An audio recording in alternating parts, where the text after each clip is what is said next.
1612년 10월 8일 일본의 통치자 도쿠가와 이에야스는 네덜란드 국왕으로부터 한 통의 편지를 받았다.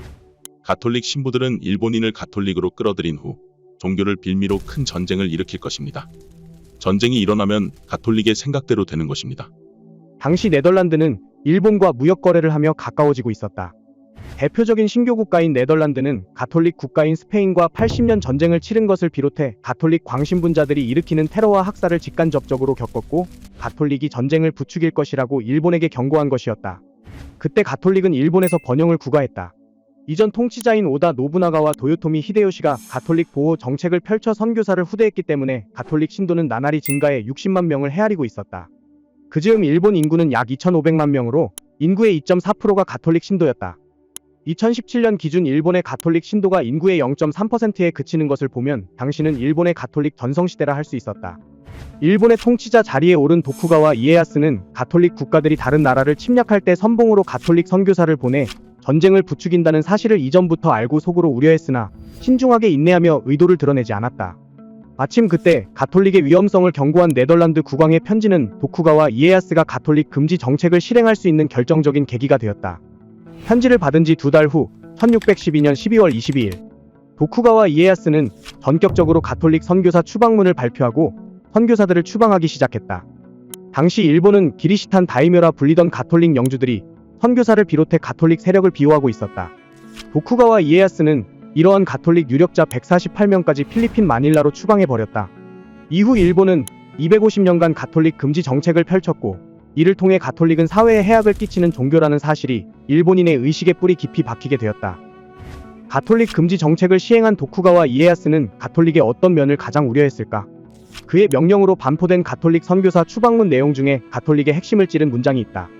가톨릭 선교사는 모든 정책과 법령을 위반하고 정법을 비방하며 의가 없고 선을 파괴한다. 형인을 보면 기뻐하며 달려가 배려한다. 순교를 종교의 본질이라 여기는데 사법과 다른 것이 무엇인가? 다시 말해 올바른 정신이라면 참혹한 죽음을 보고 슬픔과 고통을 느끼는 것이 마땅할 텐데 죽음을 보고 기뻐하며 숭배하는 모습에서 사람의 정신을 기만하는 가톨릭의 본질을 간파할 수 있고 바로 이 때문에 가톨릭이 사악한 종교라는 것이다.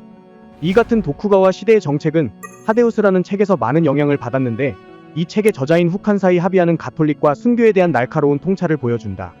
순교는 가톨릭을 위해 몸과 생명을 먼지처럼 버리는 것이니 무서운 일이다. 가톨릭은 군대를 파견해 다른 나라의 탈취를 도모하는데 1000년 후에도 가톨릭이 일본을 탈취할 생각을 갖지 못하도록 우리 골수에 가톨릭의 사악함을 새겨야 한다.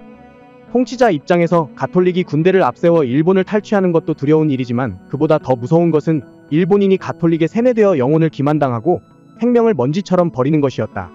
보통 일본인은 할복으로 죽음을 명예롭게 여긴다고 알려져 있지만 할복은 무사 계급에 한정된 것이었고 또 할복이 명예를 담보한다 하더라도 어디까지나 죽음에 이르는 형벌이었고 순교와 같이 죽음을 숭배하는 의식과는 거리가 멀었다.